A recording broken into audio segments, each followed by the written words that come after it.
ओडिशार नदी सीरीज तुम मानक पुणी थे स्वागत। आज आम जाना ओडिशार गोटे आउ गोटे नदी जहाँ द्वितीय दीर्घतम नदी जहाँ महानदी पड़े द्वितीय आसे से नदी है ब्राह्मणी नदी।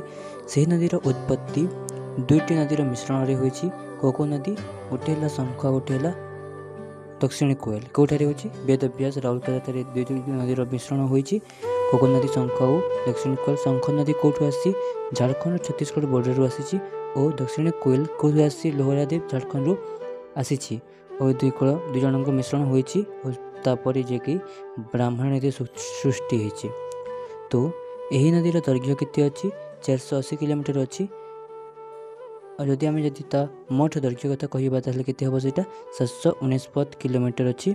आही नदी 7टी जिला दे प्रभावित होती। नदी कौ जिला गोटे है सुंदरगढ़ और देवगढ़ अनुगुल ढेंकानाल कटक जाजपुर और केन्द्रापड़ा दे यह नदी परिवाहित होती। जदि आम यह नदीर अववाहिका क्षेत्रफल जदि कथा ताहले सेटा केते अच्छी 39,033 वर्ग किलोमीटर अच्छी। तार कौन अववाहिका क्षेत्रफल अच्छी कौन नदीर ब्राह्मणी नदीर सबू बा सर्वमोट अववाहिका क्षेत्रफल एतकी अच्छी।